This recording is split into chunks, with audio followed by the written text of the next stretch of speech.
Airplane Flying Handbook, FAH 80833C, Chapter 12, Transition to Complex Airplanes. Introduction. A high-performance airplane is defined as an airplane with an engine capable of developing more than 200 horsepower, see 14 CFR Part 61, Section 61.31, F1. A complex airplane, see 14 CFR Part 61, Section 61.1, means an airplane that has a retractable landing gear, flaps, and a controllable pitch propeller, including airplanes equipped with an engine control system consisting of a digital computer and associated accessories for controlling the engine and propeller, such as a full authority digital engine control, or, in the case of a seaplane, flaps and a controllable pitch propeller, including seaplanes equipped with an engine control system consisting of a digital computer and associated accessories for controlling the engine and propeller, such as a full authority digital engine control. Transition to a complex airplane, or a high-performance airplane, can be demanding for many pilots. Both increased performance and complexity require additional planning, judgment, and piloting skills. Transition to these types of airplanes, therefore, should be accomplished in a systematic manner through a structured course of training administered by a qualified flight instructor. Airplanes can be designed to fly through a wide range of airspeeds. High-speed flight requires smaller wing areas and moderately cambered airfoils, whereas low-speed flight is obtained with airfoils with a greater camber and larger wing area. Many compromises are often made by designers to provide for higher speed cruise flight and low speeds for landing. Flaps are a common design effort to increase an airfoil's camber and surface area for lower speed flight. Since an airfoil cannot have two different cambers at the same time, designers and engineers deliver the desired performance characteristics using two different methods. Either the airfoil can be a compromise, or a cruise airfoil can be combined with a device for increasing the camber of the airfoil for low-speed flight. Camber is the asymmetry between the top and the bottom surfaces of an airfoil. One method for varying an airfoil's camber is the addition of trailing edge flaps. Engineers call these devices a high-lift system. Function of flaps. Flaps work primarily by changing the camber of the airfoil, which increases the wing's lift coefficient. With some flap designs, the surface area of the wing is also increased. Flap deflection does not increase the critical stall angle of attack, AOA. In some cases, flap deflection actually decreases the critical AOA. Deflection of a wing's control surfaces, such as ailerons and flaps, alters both lift and drag. With aileron deflection, there is asymmetrical lift which imparts a rolling moment about the airplane's longitudinal axis. Wing flaps act symmetrically about the longitudinal axis, producing no rolling moment. However, both lift and drag increase as well as a pitching moment about the lateral axis. Lift is a function of several variables including air density, velocity, surface area, and lift coefficient. Since flaps increase an airfoil's lift coefficient, lift is increased. As flaps are deflected, the aircraft may pitch nose up, nose down, or have minimal changes in pitch attitude. Pitching moment is caused by the rearward movement of the wing's center of pressure. However, that pitching behavior depends on several variables including flap type, wing position, downwash behavior, and horizontal tail location. Consequently, pitch behavior depends on the design features of the particular airplane. Flap deflection of up to 15 degrees primarily produces lift with minimal increases in drag. Deflection beyond 15 degrees produces a large increase in drag. Drag from flap deflection is parasite drag and, as such, is proportional to the square of the speed. Also, deflection beyond 15 degrees produces a significant nose-up pitching moment in most high-wing airplanes because the resulting downwash changes the airflow over the horizontal tail. Flap effectiveness. Flap effectiveness depends on a number of factors, but the most noticeable are size and type. For the purpose of this chapter, trailing edge flaps are classified as four basic types: plain, hinge, split, slotted, and Fowler. The plain or hinge flap is a hinged section of the wing. The structure and function are comparable to the other control surfaces, ailerons, rudder, and elevator. The split flap is more complex. It is the lower or underside portion of the wing. Deflection of the flap leaves the upper trailing edge of the wing undisturbed. It is, however, more effective than the hinge flap because of greater lift and less pitching moment, but there is more drag. Split flaps are more useful for landing, but the partially deflected hinge flaps have the advantage in takeoff. The split flap has significant drag at small deflections, whereas the hinge flap does not because airflow remains attached to the flap. The slotted flap has a gap between the wing and the leading edge of the flap. The slot allows high-pressure airflow on the wing undersurface to energize the lower pressure over the top, thereby delaying flow separation. The slotted flap has greater lift than the hinge flap but less than the split flap, but, because of a higher lift-drag ratio, it gives better takeoff and climb performance. Small deflections of the slotted flap give a higher drag than the hinge flap but less than the split. This allows the slotted flap to be used for takeoff. The Fowler flap deflects down and aft to increase the wing area. This flap can be multi-slotted, making it the most complex of the trailing edge systems. This system does, however, give the maximum lift coefficient. Drag characteristics at small deflections are much like the slotted flap. Fowler flaps are most commonly used on larger airplanes because of their structural complexity and difficulty in sealing the slots.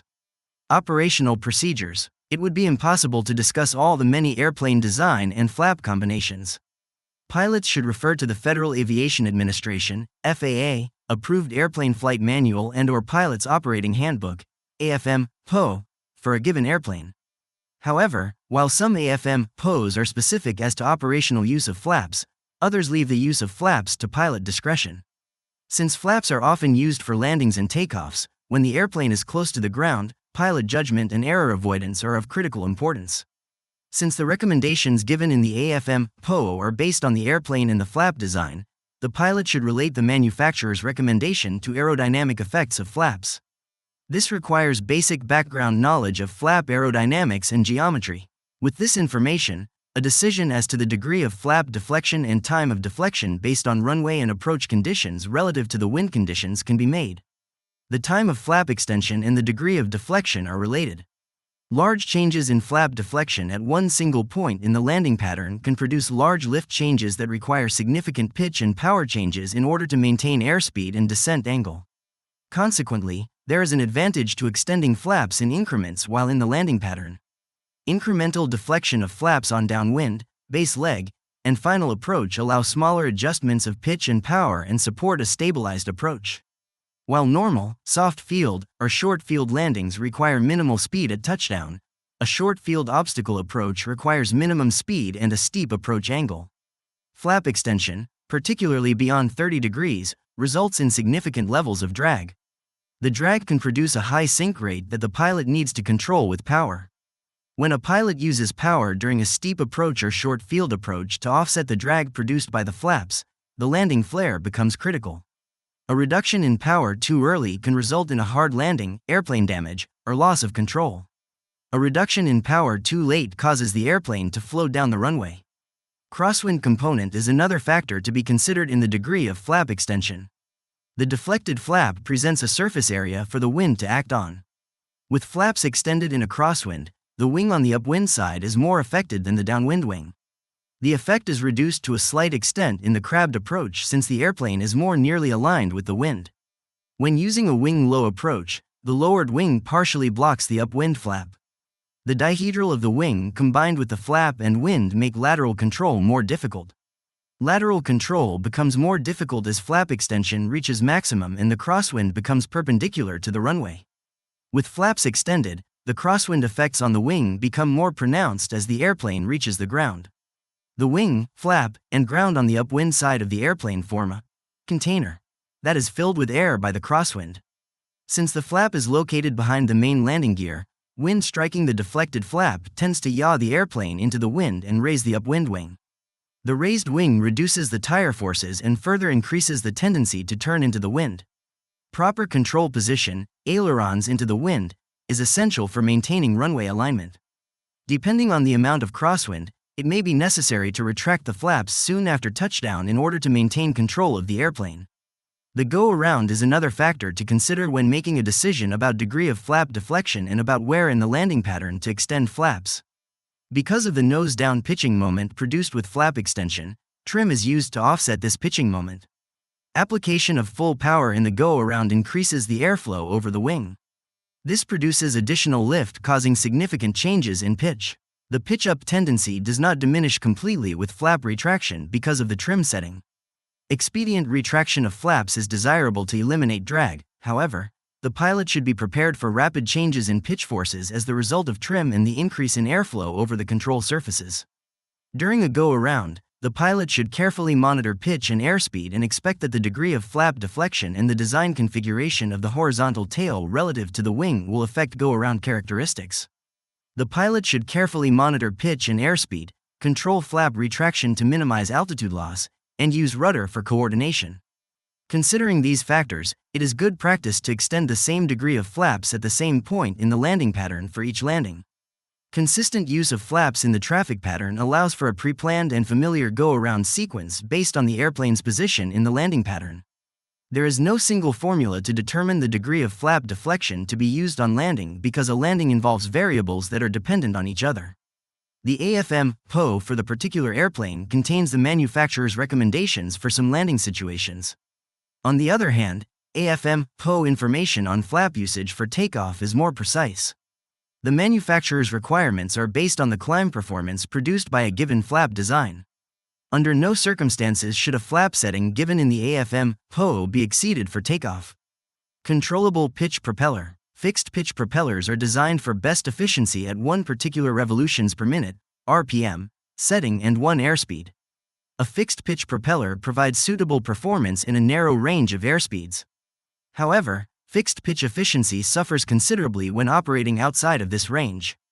To provide improved propeller efficiency through a wide range of operation, the propeller blade angle needs to be controllable. Constant speed propeller. A constant speed propeller keeps the blade angle adjusted for maximum efficiency during most flight conditions. The pilot controls the engine RPM indirectly by means of a propeller control, which is connected to the propeller governor. For maximum takeoff power, the propeller control is moved all the way forward to the low pitch, high RPM position, and the throttle is moved forward to the maximum allowable manifold pressure position.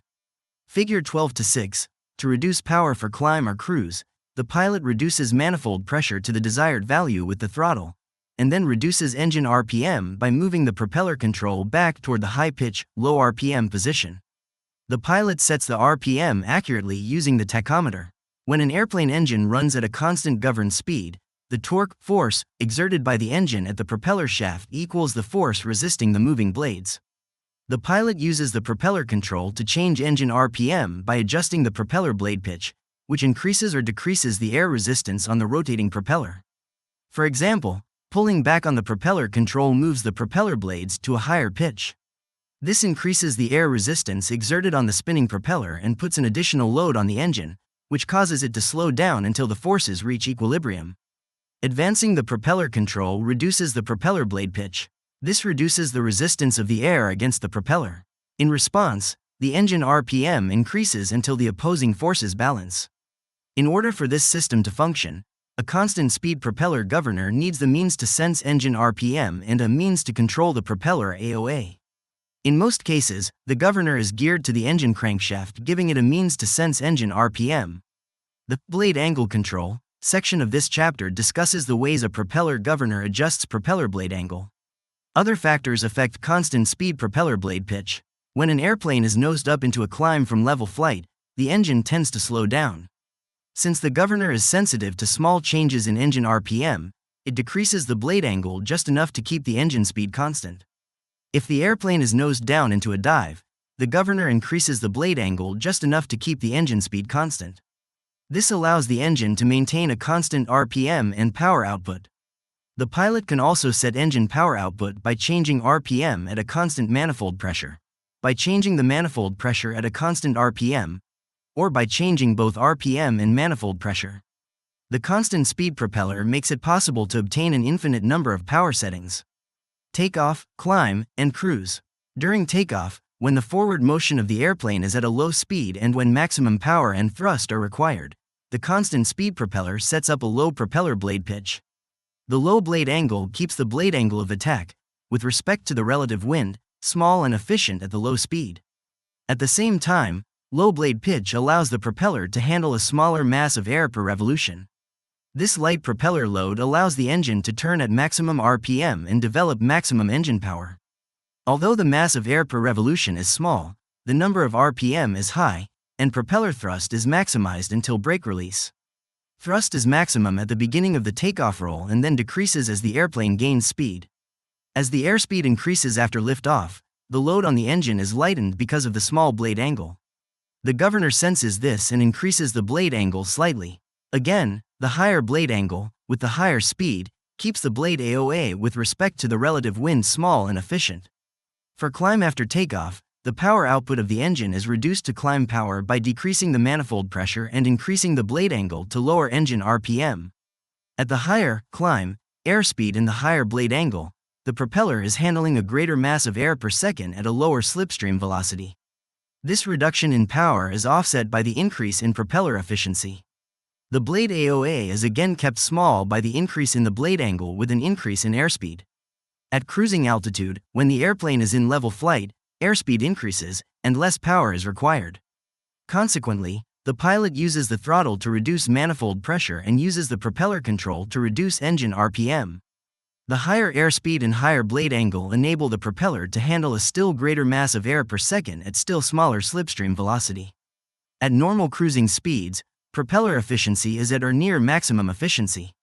Blade angle control. Once the RPM settings for the propeller are selected, the propeller governor automatically adjusts the blade angle to maintain the selected RPM. It does this by using oil pressure. Generally, the oil pressure used for pitch change comes directly from the engine lubricating system. When a governor is employed, engine oil is used and the oil pressure is usually boosted by a pump that is integrated with the governor. The higher pressure provides a quicker blade angle change. The RPM at which the propeller is to operate is adjusted in the governor head. The pilot changes this setting by changing the position of the governor rack through the flight deck propeller control. On some constant speed propellers, changes in pitch are obtained by the use of an inherent centrifugal twisting moment of the blades that tends to flatten the blades toward low pitch and oil pressure applied to a hydraulic piston connected to the propeller blades, which moves them toward high pitch.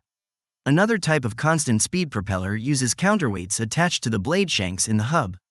Governor oil pressure and the blade twisting moment move the blades toward the low pitch position, and centrifugal force acting on the counterweights moves them, and the blades, toward the high pitch position. In the first case above, governor oil pressure moves the blades towards high pitch, and in the second case, governor oil pressure and the blade twisting moment move the blades toward low pitch. A loss of governor oil pressure, therefore, affects each differently. Governing range. The blade angle range for constant speed propellers varies from about 11.5 degrees to 40 degrees. The higher the speed of the airplane, the greater the blade angle range. The range of possible blade angles between high and low blade angle pitch stops define the propeller's governing range. As long as the propeller's blades operate within the governing range and not against either pitch stop, a constant engine RPM is maintained. However, once the propeller blades reach their pitch stop limit, the engine RPM increases or decreases with changes in airspeed and propeller load similar to a fixed-pitch propeller. For example, once a specific RPM is selected, if the airspeed decreases enough, the propeller blades reduce pitch in an attempt to maintain the selected RPM until they contact their low-pitch stops. From that point, any further reduction in airspeed causes the engine RPM to decrease. Conversely, if the airspeed increases, the pitch angle of the propeller blades increase until the high pitch stop is reached. The engine RPM then begins to increase. Constant speed propeller operation. The engine is started with the propeller control in the low pitch, high RPM position. This position reduces the load or drag of the propeller, and the result is easier starting and warm-up of the engine. During warm-up, the propeller blade changing mechanism is operated slowly and smoothly through a full cycle. This is done by moving the propeller control, with the manifold pressure set to produce about 1,600 revolutions per minute, to the high-pitch, low RPM position, allowing the RPM to stabilize, and then moving the propeller control back to the low-pitch takeoff position. This is done for two reasons: to determine whether the system is operating correctly and to circulate fresh warm oil through the propeller governor system. Remember, the oil has been trapped in the propeller cylinder since the last time the engine was shut down. There is a certain amount of leakage from the propeller cylinder, and the oil tends to congeal, especially if the outside air temperature is low.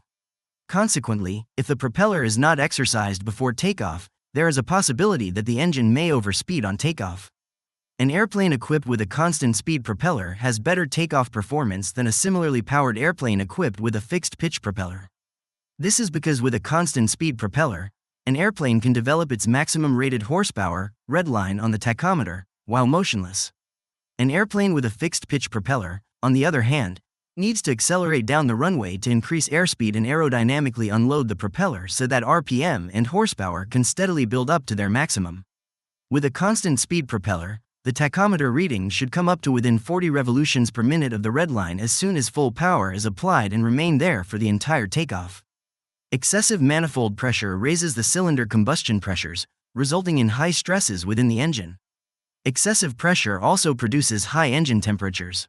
A combination of high manifold pressure and low RPM can induce damaging detonation. In order to avoid these situations, the following sequence should be followed when making power changes. When increasing power, increase the RPM first and then the manifold pressure. When decreasing power, decrease the manifold pressure first and then decrease the RPM.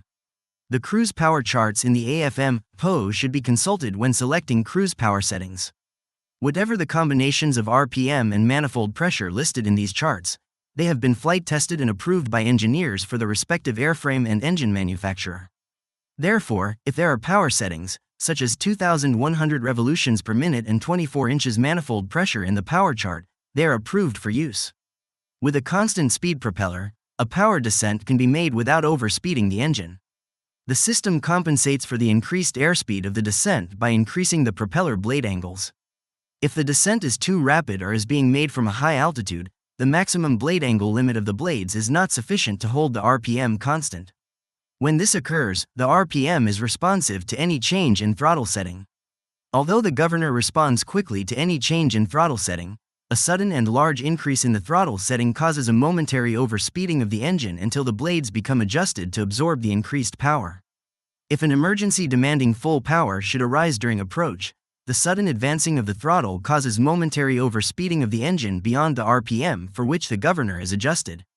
Some important points to remember concerning constant speed propeller operation are: the red line on the tachometer not only indicates maximum allowable RPM, it also indicates the RPM required to obtain the engine's rated horsepower. A momentary propeller overspeed may occur when the throttle is advanced rapidly for takeoff. This is usually not serious if the rated RPM is not exceeded by 10% for more than 3 seconds. The green arc on the tachometer indicates the normal operating range. When developing power in this range, the engine drives the propeller. Below the green arc, however, it is usually the windmilling propeller that powers the engine. Prolonged operation below the green arc can be detrimental to the engine. On takeoffs from low elevation airports, the manifold pressure in inches of mercury may exceed the RPM. This is normal in most cases, but the pilot should always consult the AFM PO for limitations. All power changes should be made smoothly and slowly to avoid overboosting and/or overspeeding. Turbocharging. The turbocharged engine allows the pilot to maintain sufficient cruise power at high altitudes where there is less drag, which means faster true airspeeds and increased range with fuel economy. At the same time, the power plant has flexibility and can be flown at a low altitude without the increased fuel consumption of a turbine engine. When attached to the standard power plant, the turbocharger does not take any horsepower from the engine to operate. It is relatively simple mechanically, and some models can pressurize the cabin as well. The turbocharger is an exhaust-driven device that raises the pressure and density of the induction air delivered to the engine. It consists of 2 separate components, a compressor and a turbine connected by a common shaft. The compressor supplies pressurized air to the engine for high-altitude operation. The compressor and its housing are between the ambient air intake and the induction air manifold. The turbine and its housing are part of the exhaust system and utilize the flow of exhaust gases to drive the compressor. The turbine has the capability of producing manifold pressure in excess of the maximum allowable for the particular engine. In order not to exceed the maximum allowable manifold pressure, a bypass or wastegate is used so that some of the exhaust is diverted overboard before it passes through the turbine. The position of the wastegate regulates the output of the turbine and therefore, the compressed air available to the engine. When the wastegate is closed, all of the exhaust gases pass through and drive the turbine. As the wastegate opens, some of the exhaust gases are routed around the turbine through the exhaust bypass and overboard through the exhaust pipe. The wastegate actuator is a spring-loaded piston operated by engine oil pressure. The actuator, which adjusts the wastegate position, is connected to the wastegate by a mechanical linkage. The control center of the turbocharger system is the pressure controller. This device simplifies turbocharging to one control, the throttle. Once the desired manifold pressure is set, virtually no throttle adjustment is required with changes in altitude. The controller senses compressor discharge requirements for various altitudes and controls the oil pressure to the wastegate actuator, which adjusts the wastegate accordingly. Thus, the turbocharger will maintain the manifold pressure called for by the throttle setting. Ground boosting versus altitude turbocharging.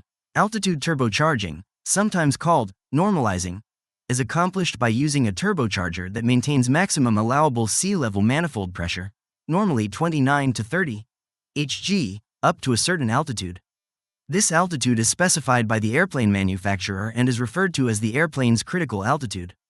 Above the critical altitude, the manifold pressure decreases as additional altitude is gained. Ground boosting, on the other hand, is an application of turbocharging where more than the standard 29 inches of manifold pressure is used in flight. In various airplanes using ground boosting, takeoff manifold pressures may go as high as 45 Hg.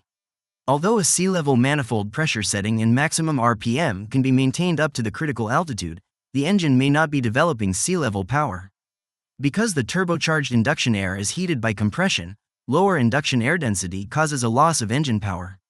Maintaining the equivalent horsepower output requires a somewhat higher manifold pressure at a given altitude than if the induction air were not compressed and heated by turbocharging.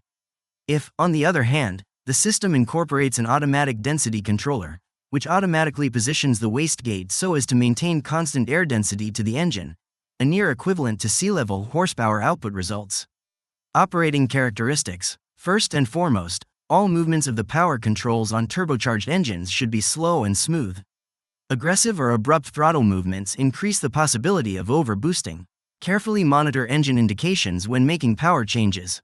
When the wastegate is open, the turbocharged engine reacts the same as a normally aspirated engine when the RPM is varied. That is, when the RPM is increased, the manifold pressure decreases slightly. When the engine RPM is decreased, the manifold pressure increases slightly. However, when the wastegate is closed, manifold pressure variation with engine RPM is just the opposite of the normally aspirated engine. An increase in engine RPM results in an increase in manifold pressure, and a decrease in engine RPM results in a decrease in manifold pressure.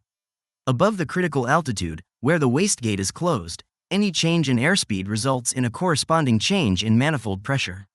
This is true because the increase in ram air pressure with an increase in airspeed is magnified by the compressor, resulting in an increase in manifold pressure. The increase in manifold pressure creates a higher mass flow through the engine, causing higher turbine speeds and thus further increasing manifold pressure. When running at high altitudes, aviation gasoline tends to vaporize prior to reaching the cylinder. If this occurs in the portion of the fuel system between the fuel tank and the engine-driven fuel pump, an auxiliary positive pressure pump may be needed in the tank. Since engine-driven pumps pull fuel, they are easily vapor-locked. A boost pump provides positive pressure, which pushes the fuel and reduces the tendency to vaporize. Heat management. Turbocharged engines should be thoughtfully and carefully operated with continuous monitoring of pressures and temperatures. There are two temperatures that are especially important: turbine inlet temperature, TIT, or, in some installations, exhaust gas temperature, EGT, and cylinder head temperature. TIT or EGT limits are set to protect the elements in the hot section of the turbocharger, while cylinder head temperature limits protect the engine's internal parts. Due to the heat of compression of the induction air, a turbocharged engine runs at higher operating temperatures than a non-turbocharged engine. Because turbocharged engines operate at high altitudes, their environment is less efficient for cooling. At altitude, the air is less dense and, therefore, cools less efficiently. Also, the less dense air causes the compressor to work harder. Compressor turbine speeds can reach 80,000 to 100,000 revolutions per minute, adding to the overall engine operating temperatures. Turbocharged engines are also operated at higher power settings a greater portion of the time. High heat is detrimental to piston engine operation. Its cumulative effects can lead to piston, ring, and cylinder head failure and place thermal stress on other operating components. Excessive cylinder head temperature can lead to detonation, which in turn can cause catastrophic engine failure. Turbocharged engines are especially heat sensitive. The key to turbocharger operation is effective heat management. Monitor the condition of a turbocharged engine with manifold pressure gauge, tachometer, exhaust gas temperature, turbine inlet temperature gauge, and cylinder head temperature gauge. Manage the heat system with the throttle, propeller RPM, mixture, and cowl flaps.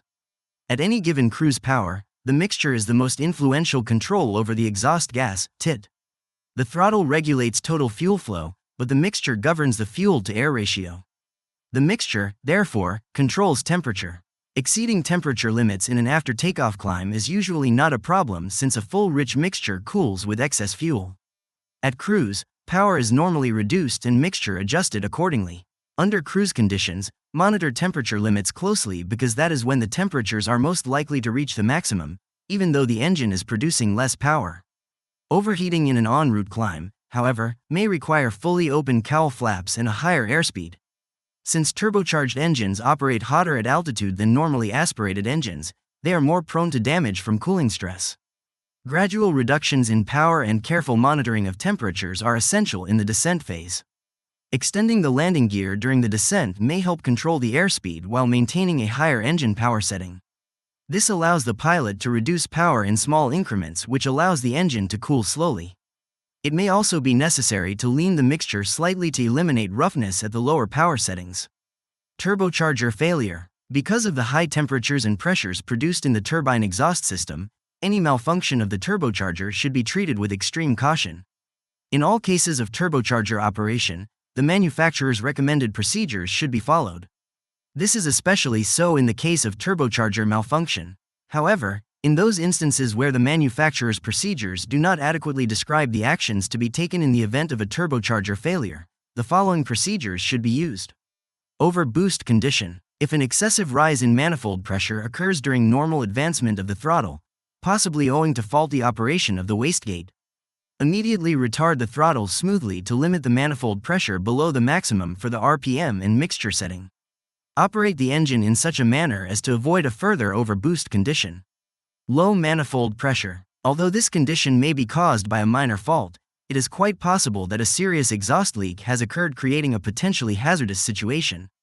Shut down the engine in accordance with the recommended engine failure procedures, unless a greater emergency exists that warrants continued engine operation.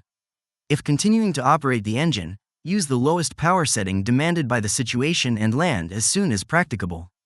It is very important to ensure that corrective maintenance is undertaken following any turbocharger malfunction. Retractable landing gear. The primary benefits of being able to retract the landing gear are increased climb performance and higher cruise airspeeds due to a decrease in drag after gear retraction.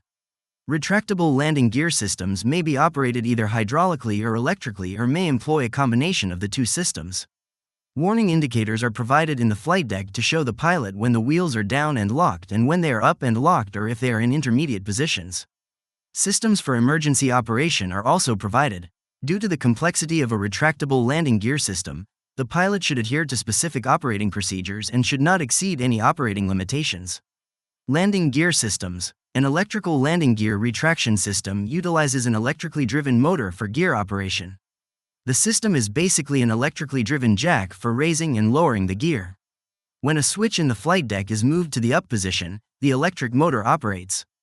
Through a system of shafts, gears, adapters, an actuator screw, and a torque tube, a force is transmitted to the drag strut linkages. Thus, the gear retracts and locks. Struts are also activated that open and close the gear doors. If the switch is moved to the down position, the motor reverses and the gear moves down and locks. Once activated, the gear motor continues to operate until an up or down limit switch on the motor's gearbox is tripped. A hydraulic landing gear retraction system utilizes pressurized hydraulic fluid to actuate linkages to raise and lower the gear. When a switch in the flight deck is moved to the up position, hydraulic fluid is directed into the gear upline. The fluid flows through sequenced valves and downlocks to the gear actuating cylinders. A similar process occurs during gear extension. The pump that pressurizes the fluid in the system can be either engine-driven or electrically powered. If an electrically powered pump is used to pressurize the fluid, the system is referred to as an electrohydraulic system. The system also incorporates a hydraulic reservoir to contain excess fluid and to provide a means of determining system fluid level. Regardless of its power source, the hydraulic pump is designed to operate within a specific range. When a sensor detects excessive pressure, a relief valve within the pump opens, and hydraulic pressure is routed back to the reservoir.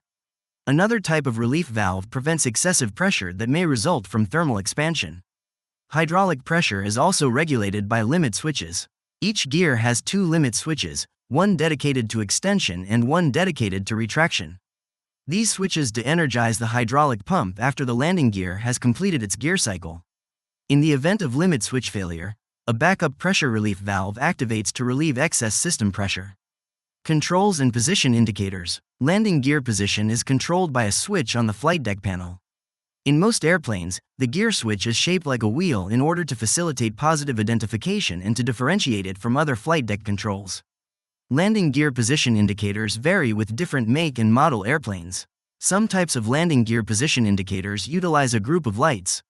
One type consists of one green light to indicate when the landing gear is down and an amber light to indicate when the gear is up. Another type consists of a group of 3 green lights, which illuminate when the landing gear is down and locked. Still other systems incorporate a red or amber light to indicate when the gear is in transit or unsafe for landing. When the lights use a press to test feature, the bulbs are often interchangeable. Integrated electronic displays may also indicate gear position on a portion of the screen without any dedicated lights.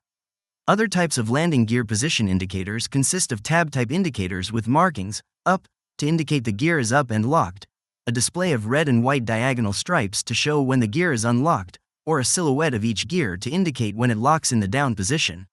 Landing gear safety devices. Most airplanes with a retractable landing gear have a gear warning horn that sounds when the airplane is configured for landing and the landing gear is not down and locked. Normally, the horn is linked to the throttle or flap position and/or the airspeed indicator so that when the airplane is below a certain airspeed, configuration, or power setting with the gear retracted, the warning horn sounds. Accidental retraction of a landing gear may be prevented by such devices as mechanical downlocks, safety switches, and ground locks. Mechanical downlocks are built-in components of a gear retraction system and are operated automatically by the gear retraction system. To prevent accidental operation of the downlocks and inadvertent landing gear retraction while the airplane is on the ground, electrically operated safety switches are installed. Typical landing gear switch with combination amber and green. Another combination has a 3-light indicator. Landing gear handles and single and multiple light indicator.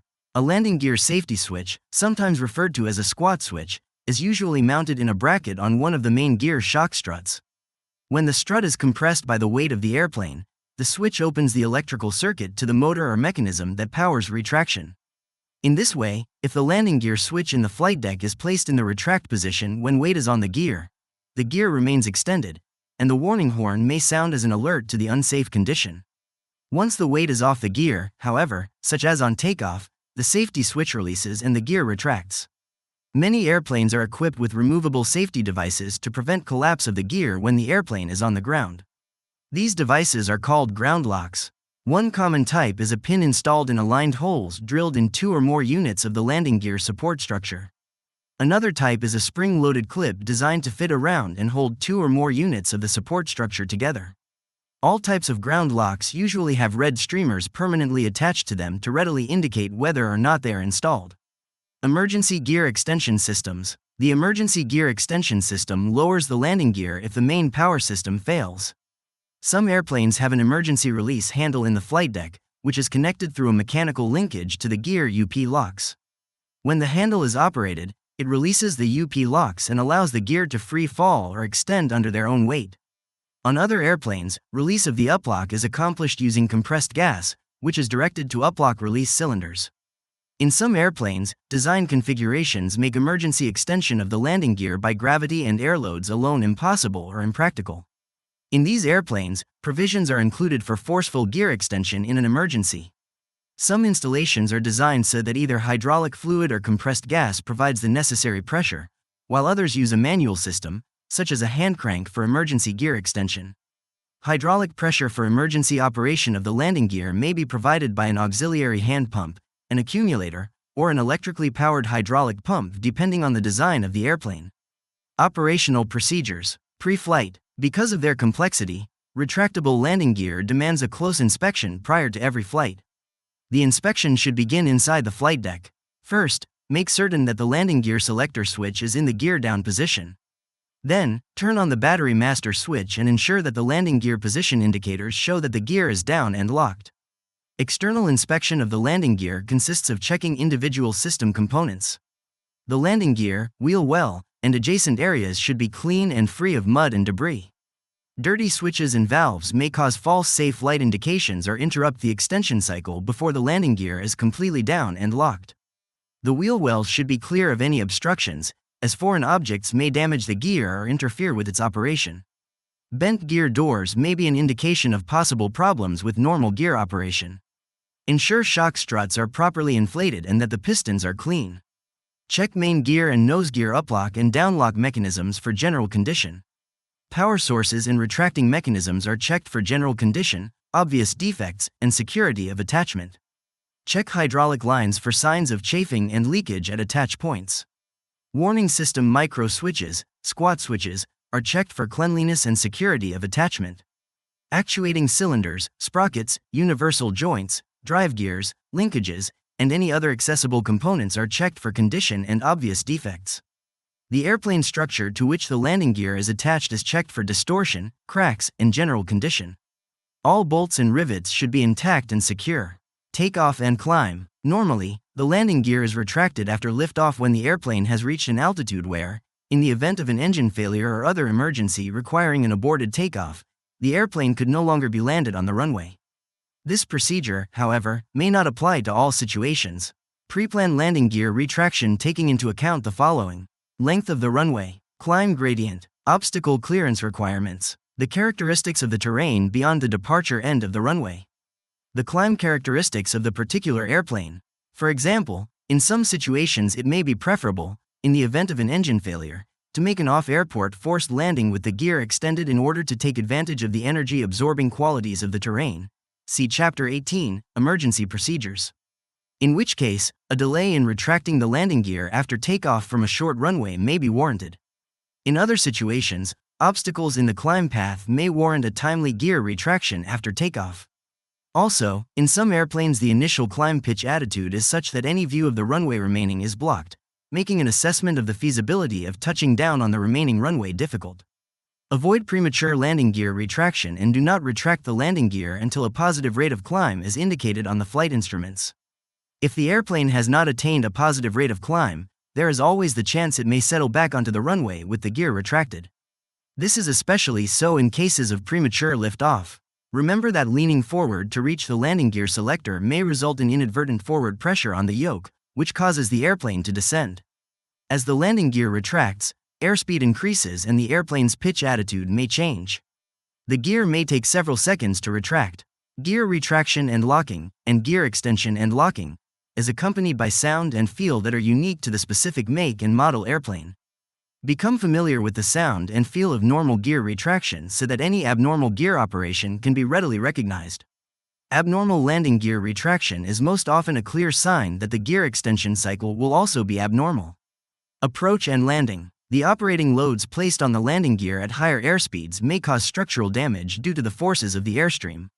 Limiting speeds, therefore, are established for gear operation to protect the gear components from becoming overstressed during flight. These speeds may not be found on the airspeed indicator. They are published in the AFM PO for the particular airplane and are usually listed on placards in the flight deck. Figure 12 to 15, the maximum landing extended speed, V, is the maximum speed at LE which the airplane can be flown with the landing gear extended. The maximum landing gear operating speed, V, is the low maximum speed at which the landing gear may be operated through its cycle. The landing gear is extended by placing the gear selector switch in the gear down position. As the landing gear extends, the airspeed decreases and the pitch attitude may change. During the several seconds it takes for the gear to extend, be attentive to any abnormal sounds or feel. Confirm that the landing gear has extended and locked by the normal sound and feel of the system operation, as well as by the gear position indicators in the flight deck. Unless the landing gear has been previously extended to aid in a descent to traffic pattern altitude, the landing gear should be extended by the time the airplane reaches a point on the downwind leg that is opposite the point of intended landing. Establish a standard procedure consisting of a specific position on the downwind leg at which to lower the landing gear. Strict adherence to this procedure aids in avoiding unintentional gear up landings. Operation of an airplane equipped with a retractable landing gear requires the deliberate, careful, and continued use of an appropriate checklist. When on the downwind leg, make it a habit to complete the before landing checklist for that airplane. This accomplishes two purposes: IT ensures that action has been taken to lower the gear and establishes awareness so that the gear down indicators can be rechecked prior to landing. Unless good operating practices dictate otherwise, the landing roll should be completed and the airplane should be clear of the runway before any levers or switches are operated. This technique greatly reduces the chance of inadvertently retracting the landing gear while on the ground. Wait until after rollout and clearing the runway to focus attention on the after landing checklist. This practice allows for positive identification of the proper controls.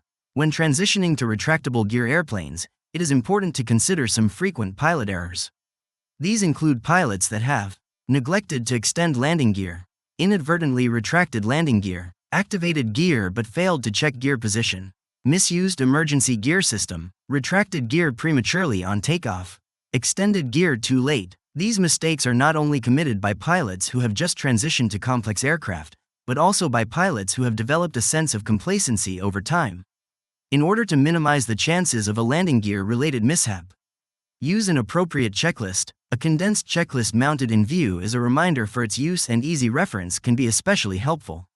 Be familiar with, and periodically review, the landing gear emergency extension procedures for the particular airplane. Be familiar with the landing gear warning horn and warning light systems for the particular airplane. Use the horn system to cross-check the warning light system when an unsafe condition is noted. Review the procedure for replacing light bulbs in the landing gear warning light displays for the particular airplane, if applicable, so that you can properly replace a bulb to determine if the bulbs in the display is good. If bulbs are replaceable, check to see if spare bulbs are available in the airplane's spare bulb supply as part of the pre-flight inspection. Be familiar with and aware of the sounds and feel of a properly operating landing gear system. Transition training. Transition to a complex airplane or a high-performance airplane should be accomplished through a structured course of training administered by a competent and qualified flight instructor. The training should be accomplished in accordance with a ground and flight training syllabus. Figure 12-16. This sample syllabus for transition training is an example. The arrangement of the subject matter may be changed and the emphasis shifted to fit the qualifications of the transitioning pilot, the airplane involved, and the circumstances of the training situation. The goal is to ensure proficiency standards are achieved. These standards are contained in the Airman Certification Standards for the certificate that the transitioning pilot holds or is working toward. The training times indicated in the syllabus are for illustration purposes. Actual times should be based on the capabilities of the pilot. The time periods may be minimal for pilots with higher qualifications or increased for pilots who do not meet certification requirements or have had little recent flight experience. Chapter Summary. Flying a complex or high-performance airplane requires a pilot to further divide his or her attention during the most critical phases of flight, takeoff and landing. The knowledge, judgment, and piloting skills required to fly these airplanes needs to be developed. It is essential that adequate training is received to ensure a complete understanding of the systems, their operation, both normal and emergency, and operating limitations.